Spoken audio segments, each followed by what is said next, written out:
그럼 이제 국어사, 중세국어를 하기 위한 우리의 전반적인 어떤 개념들이 좀 필요할 거예요. 그럼 지금까지 우리 1학기 때, 그 국어 문법을 전반적인 내용들을 다 여기다 쓸 수 있어야 되고, 자세히는 안 쓸 거니까. 그러면은 우리 어떤 기준으로 할까? 어떤 기준으로 쭉 적어볼까? 단위의 크고 작음으로 적어볼까? 아니면 뭐 연결되는 애들끼리 연결시켜볼까? 무슨 말인지 전혀 감이 안 잡히지? 그냥 생각나는 것부터 하자. 그래. 뭐 배웠니? 우리 뭐 배웠을까? 생각나는 것부터. 뭐 배웠어 우리? 문법에서. 품사. 품사 배웠어? 그래. 그럼 품사. 자, 품사에서 우리가 공부해야 되는 건 구품사. 그냥 구품사로 처리할게. 알겠지? 이거 이제 품사 이거 다 그릴 시간 없어. 근데 얘는 그려야 된다. 조사 중에서 무슨 조사, 무슨 조사, 무슨 조사? 격조사, 보조사, 접속조사. 자, 그러면 격조사는 또 알아야 된다. 이거 중세국어에서 너무 중요한 포인트예요. 무슨 격조사, 무슨 격조사 다 써봅시다. 자, 그리고 무슨 격조사 그렇게 쓰지 말고요. 아예 구체적인 예시를 써버려요. 그냥. 누가 있어? 이가, 에서, 깨서. 얘네들은 다 주격조사지. 또 을은 목적격조사지. 이다 서술격조사지. D.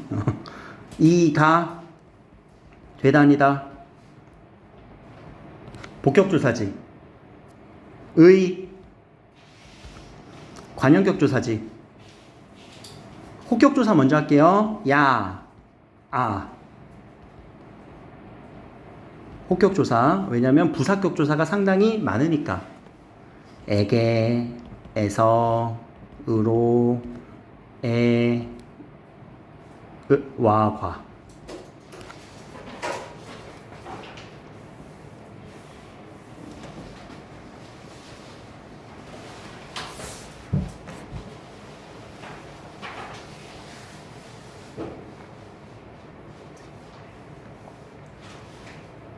그 정도가 이제 조사에서 우리가 나와야 되는 거고요. 그럼 얘네들은, 요 조사들은 아까 격조사라고 했잖아요. 자격을 주는 거예요. 무슨 자격을? 문장, 성분의 자격을 결정시켜 주는 거죠.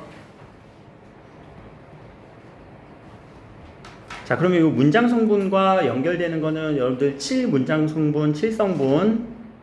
이번에 시험 범위니까 다 알고 있어야 되고, 이따가 연결할게요. 아직 품사 정리 덜 됐으니까. 명사 같은 경우는 뭐가 포인트일까? 명사. 의존명사. 뭐 그 정도? 대명사. 대명사 중요하네.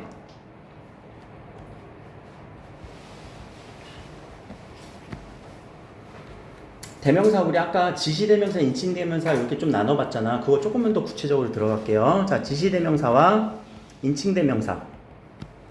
지시성을 가진 친구들은 아까 사물과 장소,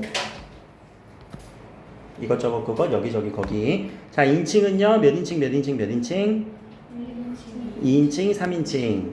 1인칭엔 누구? 나. 2인칭엔 너. 우리는 몇 인칭? 왜 헷갈려? 우리는 몇 인칭? 야, 나, 너, 우리. 나, 너, 우리. 또 3인칭으로 바뀌었지 또? 우리는 내가 포함돼요? 안 돼요? 되지? 그럼 몇 인칭이야? 내가 포함되면? 1인칭. 우리 친구들 순수해서. 너희들, 너희 2인칭이죠. 3인칭은 뭐 그들 이렇게 얘기해야 되지. 그 다음에 무슨 칭이 있었니?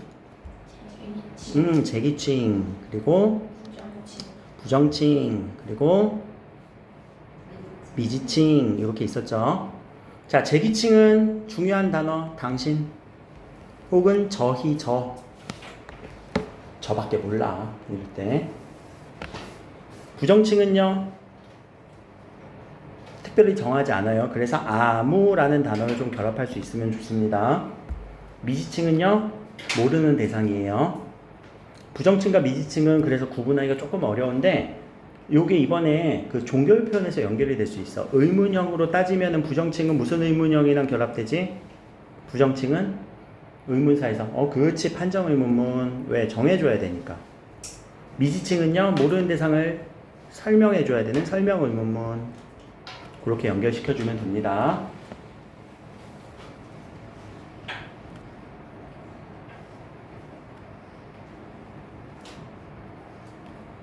누구라는 단어는요, 누구만 보면 알 수가 없을 것 같아요.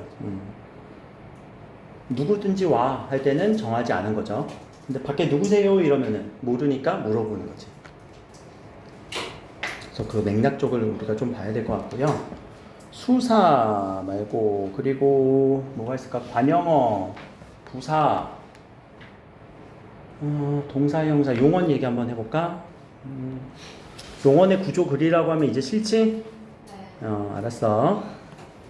웬일로? 자, 그럼 용언 같은 경우는 우리 중요한 거 이제 용언에서 이 문장 성분 어느 곳이나 갈 수 있다는 걸 알고 있어야 돼요. 왜? 명사형이 쓰이면 명사형 전성어미가 쓰이면은 주어도 갈 수 있고 목적어도 갈 수 있고, 그쵸? 그리고 관형사형이 쓰이면 관형어로도 갈 수 있고, 부사형 전성어미가 쓰이면은 부사어로도 갈 수 있고, 그리고 기본형은 어디로 가야 돼? 서술어로 가야 되겠지. 기억나니? 자, 그러면 요거 어미만 좀 써보자. 그러면 종결어미, 연결어미, 전성어미.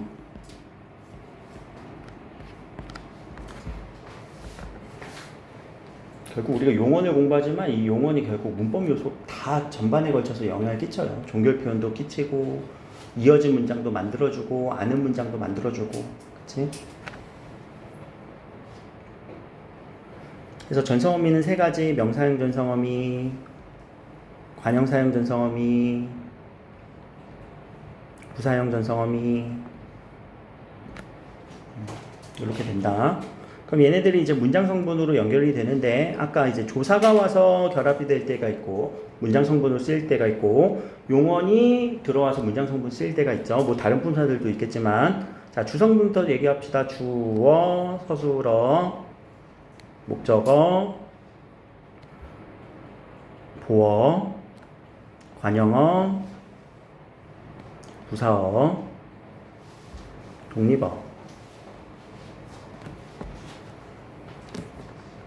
그러면 이 중에서 문장 성분 중요하게 바라봐야 되는 친구는 누구예요? 서술어. 서술어에서 나올 수 있는 개념은 뭐지? 서술어 자릿수. 오케이. 자, 그럼 서술어 자릿수를 판단하기 위해서는 꼭 누구를 봐야 된다? 서술어에 쓰이는 이 용언이 누군지를 보는 거잖아. 그 용언 자체가, 서술어에 쓰인 이 용언 자체가 누구를 필요로 하는 건지, 문장 성분 다른 애가 뭐가 필요한지. 그럼 그때는 이런 격조사들을 좀 끌고 와서 같이 봐줘야 되겠죠? 그렇죠? 자, 부사어에서는요, 또 어떤 부사어가 중요하다고 했어요? 필수적, 와, 과, 뭐 이런 필수적 부사어들이 있을 것이다. 필수적의 반대로 우린 수의적이라고도 얘기를 해요. 정도. 그럼 자, 이렇게 우리가 품사랑 문장 성분을 연결지어서 꼭 공부를 해주셔야 되고, 그 다음에 또 배웠던 개념 뭐가 있었니? 문법에서 배웠던 거. 요거 빼고 나머지 뭐가 있니? 또 문장의 짜임. 문장의 짜임. 오케이.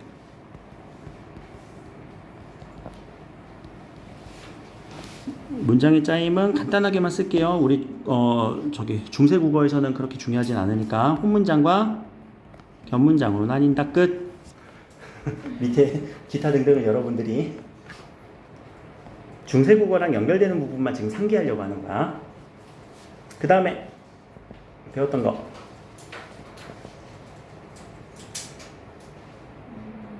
품사 배웠고, 의문. 의문 파트. 그래.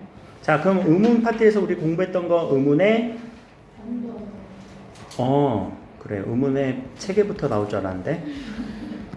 의문의 변동.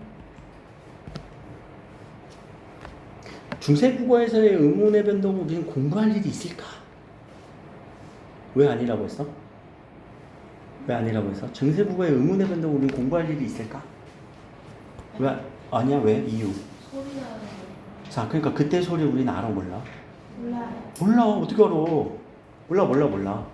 그럼 의문의 변동은 중세국어에서 거의 문제화되지는 않아요. 그래서 의문 체계가 중요해요. 의문 체계.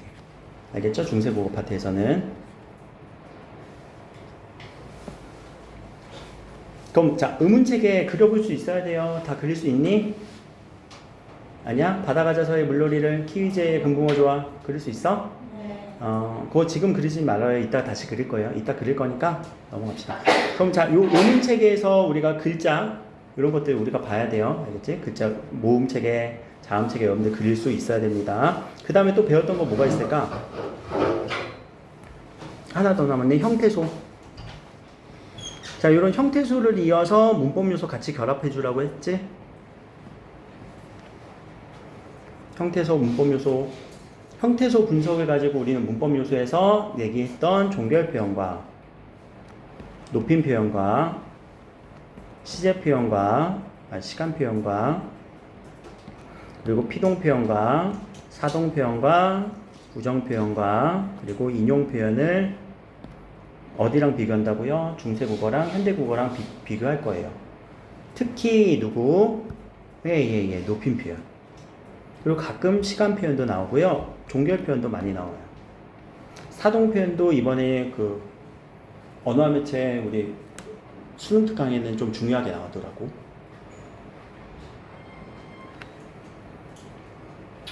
그럼 자, 중세국어랑 얘네들이랑 거의 뭐 대부분에 있는 내용들이 연결이 돼요. 그러니까 현대국어 문법이 없으면, 모르면, 안 잡혀 있으면 중세국어는 그냥 날아가기 십상이에요. 그렇죠?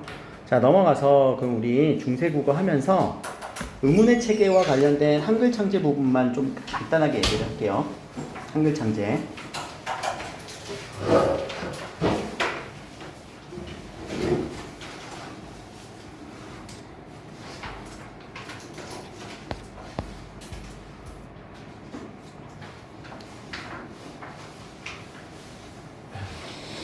자, 한글 창제에서는 여러분들 의문 체계를 꼭 공부하려고 해요. 의문 체계. 그럼 세종대왕이 우리나라 글자를 몇 글자 만들었다고 밝히셨지? 세종어제 그 후민정음 어지에서? 28글자. 오케이. 그럼 그때 만들었던 28글자를 우리는 알고 있어야 될 것 같아. 알아? 몰라? 잘 모르겠어? 그러면 28글자? 28글자. 그래, 28글자. 그럼 현대 국어에서는 우리 몇 글자 남아있을까? 현대 국어에서. 이건 과거는 28글자고. 현대 국어에서. 현대 국어의 의문은 40개는 맞아요. 그럼 늘어났네? 세종대왕이 만든 것보다 더 늘어났네? 근데 그거는 우리가 이렇게 같이, 뭐 변동해서 쓰는 거고, 창제 글자에만 딱 들어가는 거 얘기할게요. 자, 28글자 중에서 창제 글자 모음부터 합시다. 모음이 쉬워서 그래요. 자, 모음부터 할게요. 상형의 원리로 우리가 모양을 본떠서 만드는데 상형의 원리 세 글자가 있어요. 천지인. 근데 요거는 순서 거꾸로 썼어. 이게 천지인. 하늘천, 땅지, 사람인. 왜? 하늘은 되게 큰데 그냥 점으로 무궁무진하다라는 요 의미로 쓴 거고요. 땅은요, 평평한 요 글자를 본떠서 쓴 거고요. 거기에 사람이 서 있는 모습으로 상형의 원리로 얘기를 해줬어요. 자, 여기에 우리 중세 그 조선 시대에는 어떤 뭐 유교 성리학적 원리들이 반영이 곳곳에 되어 있거든. 그래서 대표적인 게 음양의 원리예요. 음양의 원리. 근데 우리가 생각할 때 혹시 여러분들 음양의 원리가 짝수와 홀수를 음양으로 따지면은 음에 들어가는 숫자는 무슨 수인지 알아 혹시? 짝수. 맞아, 짝수. 우리 양수라고 생각을 할 수 있잖아. 근데 요게 이제 짝수다. 이게 홀수고. 막 그런 식으로 뭐 곳곳에다 음양의 원리들을 다 넣어. 그래서 이 글자를 만들 때도 음양의 원리를 적용을 시켜주는데 천지인의 사람과 땅을 이렇게 동서남북으로 그려주고요. 여기에 하늘 하나씩을 그려주세요. 그럼 이렇게 해서 나온 글자들이 4개가 나오죠. 오, 아, 우, 어. 그럼 이렇게 몇 개 나왔어요? 4개. 그러면은 앞에 천지인으로 3개. 하나 더. 동서남북에 하늘이 이제 2개씩 있어요. 요렇게 만든 글자는 요, 야, 유, 여. 몇 개? 4개. 그럼 자, 모음이 몇 글자예요? 11자를 만들었습니다. 다른 거 우리 안 보이네? 선생님, 위 이런 글자는요, 왜 이런 글자는요, 요거는요, 나중에 만든 글자들을 가지고 붙여서 쓰라고 하는 응용법에 들어가서 만든 글자에 들어가진 않아요. 한번 위 잘라봐. 어떻게 자를 수 있어? 우와, 이로 자를 수 있지? 처음 만든 글자들밖에 없지? 왜는요? 요거와 애는 어떻게, 요 애는 또 어떻게 나눠지니? 어와 이. 이렇게 나눠지는 거지? 그러니까 처음 만든 글자는 요거밖에 없어요. 자, 그래서 요 상형의 원리로 만들었던 모음의 글자들. 자, 그럼 이제 자음 글자는 몇 개 남았니? 28개 만든 것 중에서. 빼면 되잖아. 17글자야. 자, 요 17글자는요, 우리 이제 발음 기관의 모양을 본떠서 만들었다고 해서,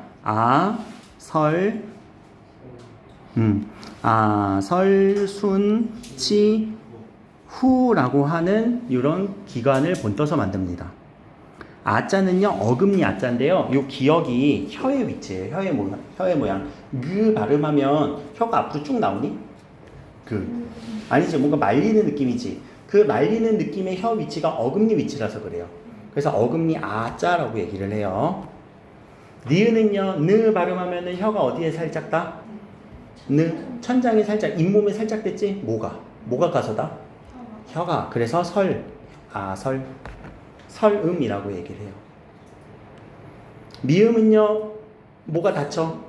입술이 닫히지? 그래서 그 입술 모양을 그대로 본떠서. 시옷은요, 무슨 소리? 어디가 가까워져? 그쵸? 요 잇몸과 혀가 가까워지면서, 그래서 여기를 치음이라고 얘기를 해요.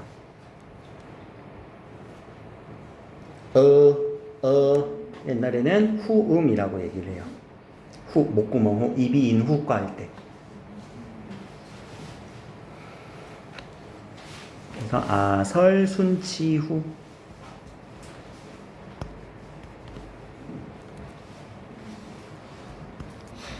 자, 여기에서 이게 그러면 처음에 만들어진 상형 글자예요. 상형이에요. 항상 처음에는 상형을 바탕으로 글자를 만들어 버립니다. 자, 여기에 획을 하나씩 더해 줄 거예요. 획을 하나씩 더한다 라는 말은요, 좀 어려운 말로요, 획을 더한다, 가획한다 라고 얘기해요. 어렵지? 안 어렵니? 가획의 원리를 적용할게. 자, 기역에다 획 하나 더 해보자. 그치? 키 여기야, 키 의기야? 키 의기야. 기역은 기역이야. 소리 달라. 자, 니은에다 획 하나 더 해보자. 디귿이야. 알겠지? 획 하나 더 더할 수 있겠다. 티읒이야, 티귿이야? 티읒이야. 알겠지? 자, 미음은 좀 이상하게 더해야 돼요. 왜? 한쪽으로만 더하면 비읍, 또 양쪽으로 더하면 피읍. 이렇게. 시옷에다 우리 하나 더 더해보자. 지읒. 그리고 하나 더 더하면요, 치읒. 자, 여기 요렇게 동그라미 이응에다가 한번 또 더해보자. 히읗으로 발음가야 될까? 히읗은 우리 획 2개 더한 거지. 그치. 오, 여린 히읗이라고 어떻게 알았어? 요 가액은요, 힘을 조금 더 주면서 발음하라고 하는 그런 의도가 여기 숨겨져 있거든요. 자, 그러면 17글자 다 나왔네요. 아니네. 5 곱하기 3은 15인데 하나 빠졌잖아. 14글자네. 오케이. 리을 어디에 들어가야 될까? 그치. 르 발음 한번 해봐. 요 자리에 들어가면 돼요. 응? 또 뭐가 빠졌을까? 반치음은 어디 들어가는 게 제일 적합해 보여? 그치. 시옷에다 짝대기 하나 더. 요렇게. 그리고 하나 더 있어요. 옛 이응. 여기. 옛 이응이 여기 아니에요. 으 소리가 나기 때문에 여기다 그리는 거예요. 그 소리와 으 소리의 위치는 우리 현대국어에서도 어느 입천장 소리? 여린 입천장 소리 똑같아요. 그러면 선생님 여기 있는 이응은요, 이거는요 소리가 나지 않는 이응이에요. 소리 나지 않는 이응, 음가가 없다라고 얘기를 합니다. 요렇게 세 개는요 어떤 원리를 조금 벗어났기 때문에 이런 원리를 벗어난 글자를 이체 글자라고 얘기를 해요. 이체자. 모양이 조금 다르다라고 해서 이체자라고 얘기를 합니다.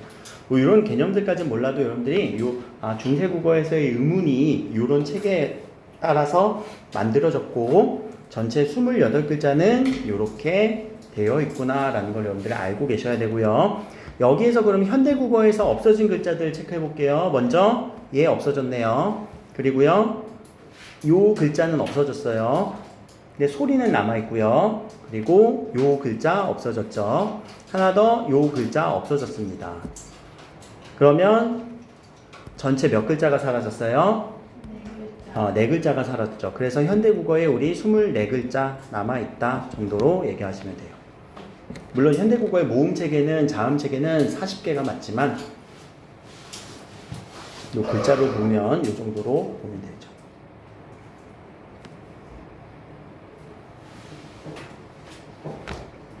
그래서 체크만 하고 넘어갈게요. 자, 여기 여린이읒, 예디응, 반치음, 아래아가 소멸된 글자다. 알고 있으면 좋습니다.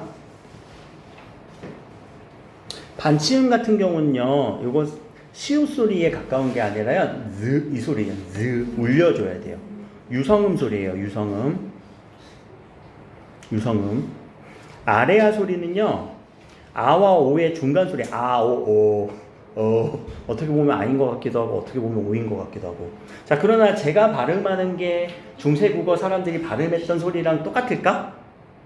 아니지. 그러니까 의문의 변동 문제는 나오면은 큰일 나겠지. 근데 의문의 변동은 나오긴 해. 국외음악 하나 정도. 국외음악. 왜? 표기적으로 그냥 나타나니까. 표기적으로 나타나니까. 자, 그래서 여기 있는 거 아설순치우, 가액의 원리, 이체자, 자음에 대한 원리였고요. 뒤로 넘어가면 자, 요 부분 중요해요. 28자 이외에 자음을 만드는 원리. 28자 이외에 자음을 만드는 원리. 그러면 옛날에도 분명히 요거 이렇게 썼거든. 요거 이렇게 썼거든. 요런 글자도 이렇게 썼거든. 요런 글자도 이렇게 썼거든요. 근데 요런 글자들을 썼는데 요런 글자들을 그러면 창제하지 않았다라는 건 뭘까? 있던 글자들을 잘 조합해서 썼다라는 거예요. 그걸 우리는 운용법이라고 얘기를 하거든요. 글자에 운용하다라는 거. 그럼 그 운용법에서 우리 정말 중요한 거, 병서와 연서라는 단어. 자, 요 병자는요, 나란히 병자예요. 연서는요, 연서가 화작하고 있나? 연달아서, 이어서.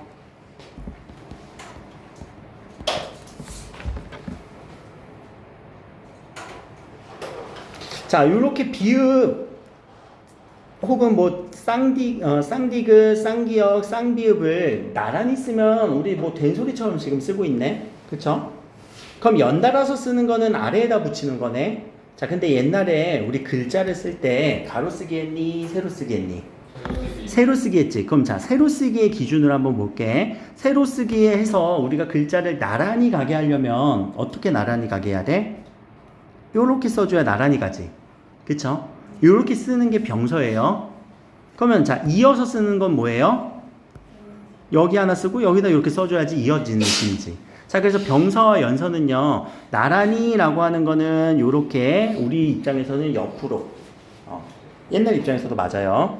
자, 그게 병서라고 하고요. 연서는요, 밑에 붙여서 쓰는 겁니다. 근데 실제 연서법에서는 요 순경음 비읍 정도밖에 안 쓰였어요. 순경음 비읍 정도밖에. 순경음 비읍에 그러면 이 이응은요, 이응을 우리는 요거부터 한번 해석을 해보자. 순경음이라는 단어는 뭘까? 순경음. 요거 순경음 비읍이라고 하거든. 순경. 순경. 아까 순자, 아설, 순치후 할 때 순. 입술 소리. 경. 아, 강하다. 우리 요 경자가 경량 패딩 할 때 경자야. 가볍다. 자, 그럼 이건 입술 가벼운 소리예요. 자, 브 하면 어떻게? 하이어름이지. 근데 그거를 좀 부드럽게 내라고. 그 소리예요.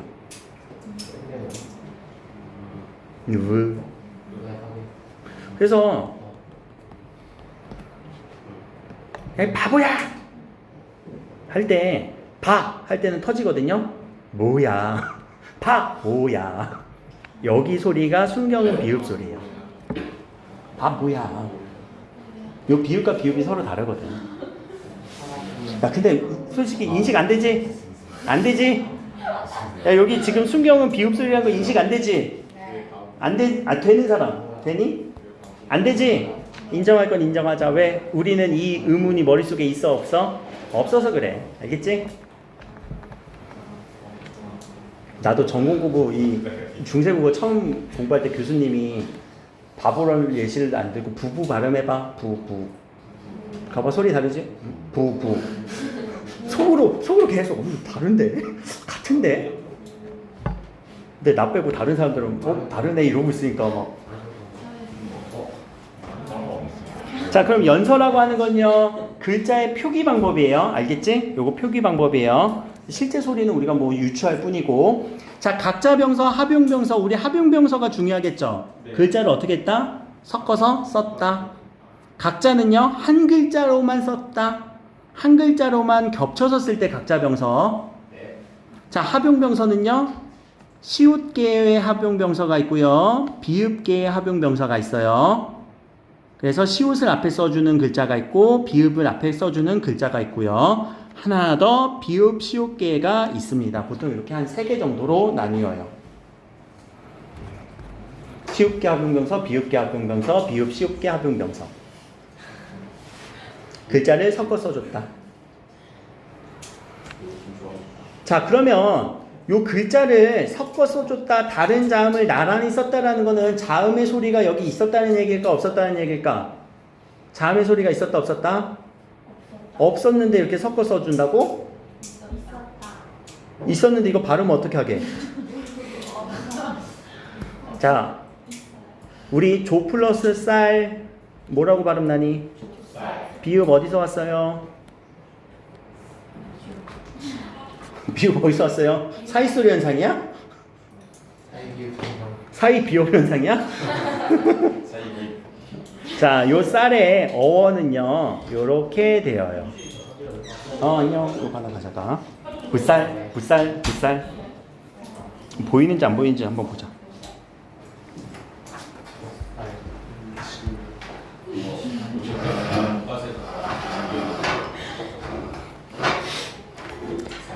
여기 보이니 혹시? 쌀의 어원 붓살 이렇게 썼다고 옛날에.